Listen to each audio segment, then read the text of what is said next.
Hello, everyone. Welcome back to Glowing English, the place where we turn your English learning journey into a fun, confident, and bright experience. I am your host, Jihad. And I am Santi. We are so happy you joined us today. If you are listening to this, take a deep breath. Relax your shoulders. You are in a safe space today. Today, we're tackling a giant topic. It's something that almost every single English learner faces at some point. In fact, it's something almost every human faces. We're talking about social anxiety, feeling shy, and that terrifying feeling when your mind goes completely blank in the middle of a conversation. Oh, I know that feeling all too well. You know the feeling, right? You're standing at a party, or maybe you're sitting in a business meeting. Someone turns to you, smiles warmly, and asks you a simple question. You know the words in your head, you've studied English grammar for years, but suddenly your heart starts beating like a drum. Your throat feels tight, your brain turns into a total blank slate. That's what we call an oops moment. We've all been there. I've been there, Santi has been there, but here's the good news. In today's episode of Glowing English, we're not just going to throw complex textbook vocabulary at you. No way. That's right. Today, we're giving you an absolute safety net. We're going to teach you three simple, life changing phrases and one powerful mindset shift. These tools will help you start conversations smoothly, keep them going naturally, and overcome that racing heart, even when you feel incredibly nervous. And stick around because later in this episode, we're going to share the single best magic phrase that can end an awkward silence instantly. You do not want to miss that one. But before we dive deep into our practical tools, if you are enjoying this episode and love learning practical English with us, please take 2 seconds right now to hit that like button and subscribe to our channel, Glowing English. Joining our family helps us bring you more useful episodes every week. Absolutely. Smash that subscribe button and let's grow together. Now, let's get right into part one, the 1+1 rule for social anxiety. So, Jihad, tell us about this rule. Why do we call it the 1+1 rule? When people feel anxious, they usually make one of two mistakes. Either they talk too much because they're nervous and speak in long, confusing sentences, or they freeze up and give a dry, one-word answer. Right, like when someone asks you, "How are you?" and you just say, "Good," and then silence.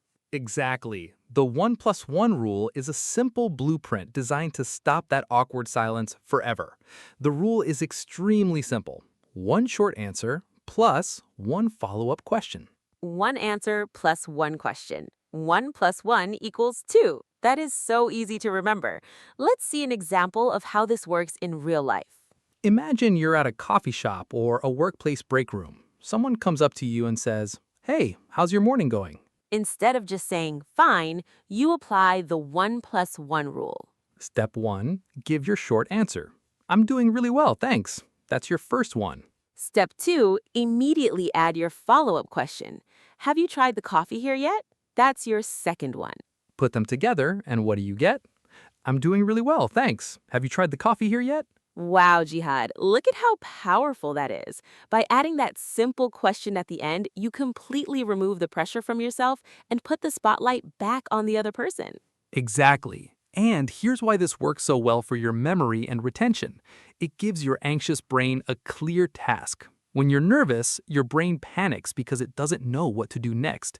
But when you memorize the formula, answer plus question, your brain has a job to focus on.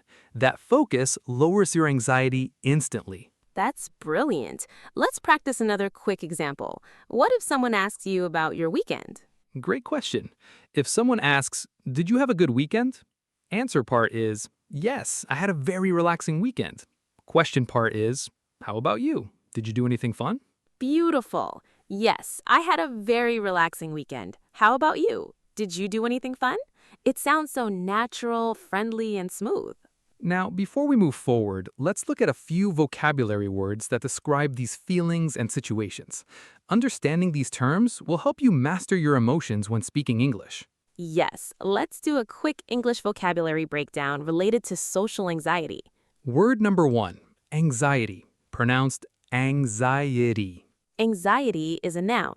It means a feeling of worry, nervousness, or unease about something with an uncertain outcome. For example, I felt a wave of anxiety before my English presentation. Word number 2, intimidated, pronounced intimidated. Intimidated is an adjective. It means feeling frightened, nervous, or lacking confidence, especially in front of someone who seems more skilled, strong, or experienced. For example, Santi felt intimidated when speaking to native English speakers. Word number 3, reluctance, pronounced reluctance. Reluctance is a noun. It means unwillingness or hesitation to do something. For example, his reluctance to speak English came from a fear of making grammar mistakes. Word number 4, apprehensive, pronounced apprehensive. Apprehensive is an adjective. It means anxious or fearful that something bad or unpleasant will happen. For example, she felt apprehensive about going to the networking event alone.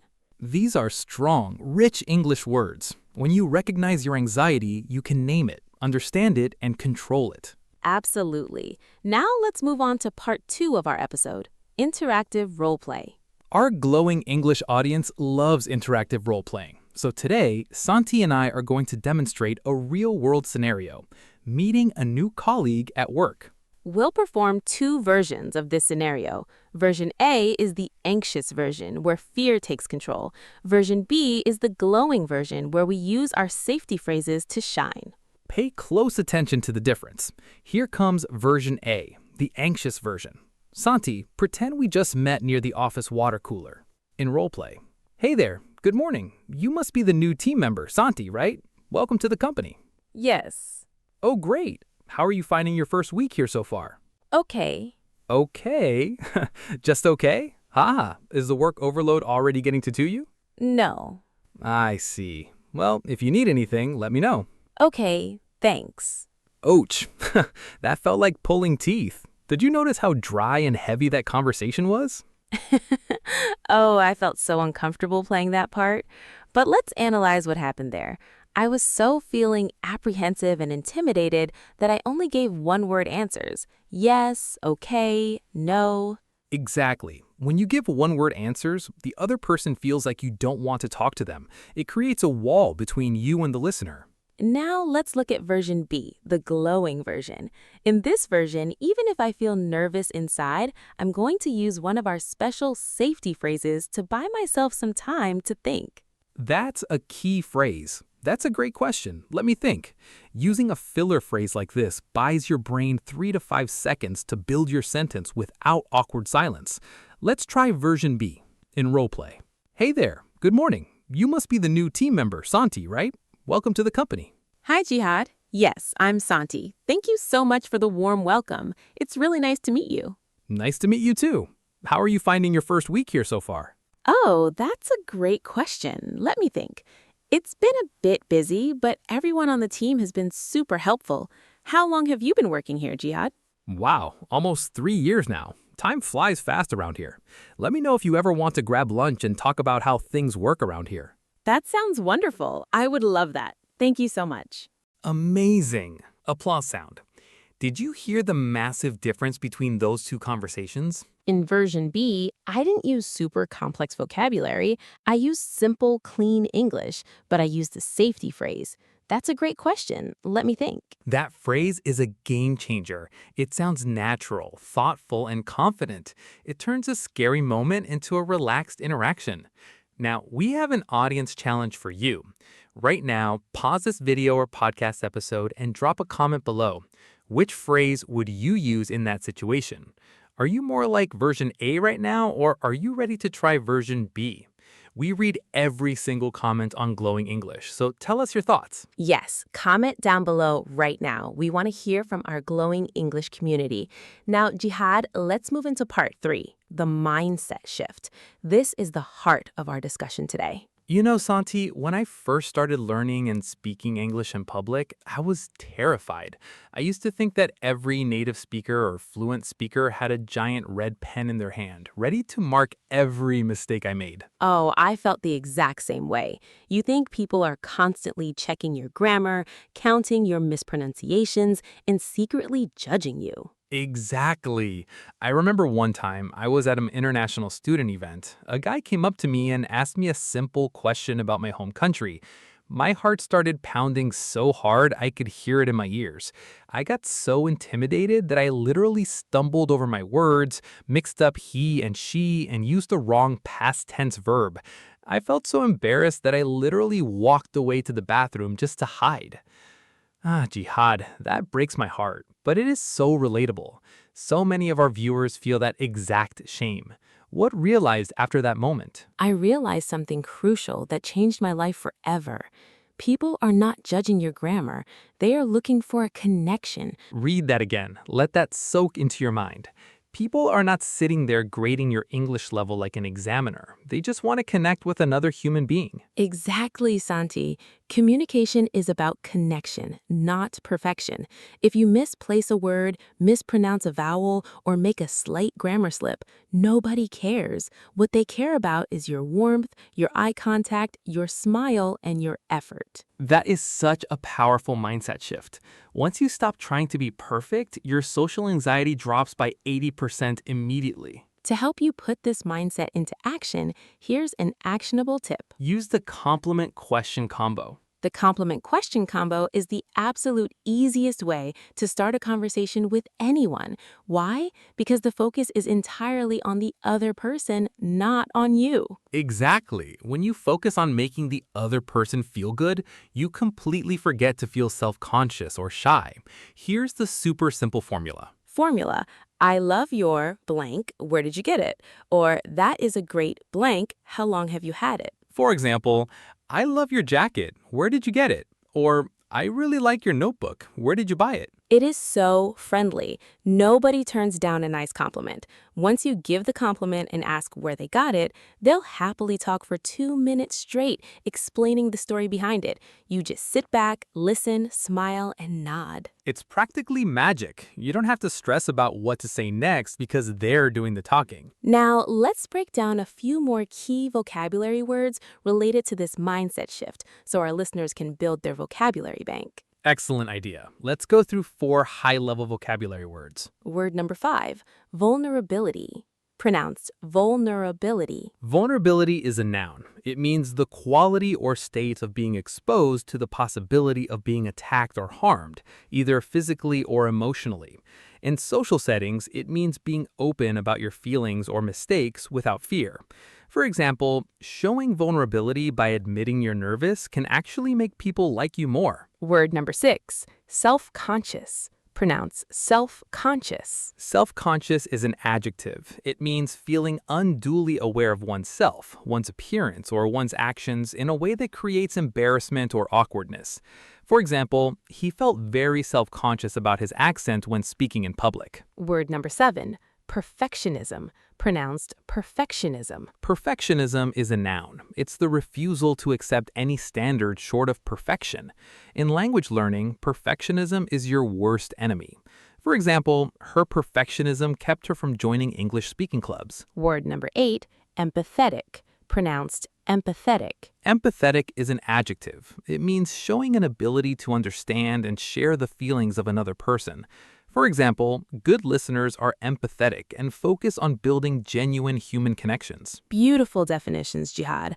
Understanding these terms gives you the mental tools to recognize what's holding you back. Now, as promised earlier in the episode, remember when we told you there's one secret magic phrase that can end any awkward silence instantly? Oh yes, the magic open loop phrase. I've been waiting for this. What is the phrase, Jihad? The phrase is, "That reminds me of." Ooh, tell us how that works. Whenever there's a long, uncomfortable silence in a conversation, you can bring up almost any random fun story or thought by simply saying, "That reminds me of." For instance, if you're sitting in silence looking out the window, you can say, that reminds me, did you see that crazy weather forecast for this weekend? Or if you're drinking tea, "That reminds me, I tried this amazing new green tea last week. Do you like tea or coffee better?" It acts like a perfect bridge. It connects whatever's around you to a brand new conversation topic without making it seem strange or sudden. It instantly kills awkward silence. Put that phrase in your pocket and carry it with you everywhere you go. We've covered so much amazing ground today, from the 1+1 rule to the safety phrases to the complement question combo and the magic silence breaker. But learning English is not just about watching or listening to a video. It's about action. Real progress happens when you put these ideas into practice in real life. That brings us to our final segment, the Glowing Homework Challenge. We want to challenge every single member of our Glowing English family listening today. Here's your low-stakes challenge for this week. Your task this week: use the 1+1 rule with just one person. It can be a barista at your local coffee shop, a neighbor in your apartment building, a cashier at the grocery store, or a colleague at work. Give them one short answer and ask them one follow-up question, or use the complement question combo on just one person. Once you do it, come right back here to this video or podcast episode and tell us how it went in the comments section below. Tell us what phrase you used and how the other person reacted. We can't wait to celebrate your success with you. Remember, small steps every day create massive growth over time. Don't let fear hold your voice back. Your voice matters, your story matters, and your English is getting better every single day. Before we sign off today, please remember to subscribe to our channel, Glowing English.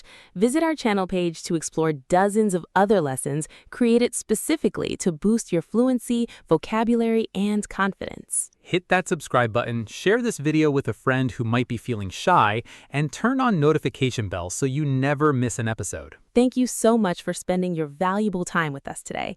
Keep practicing, stay curious. And keep glowing. See you next time on Glowing English. Goodbye. Bye-bye, everyone.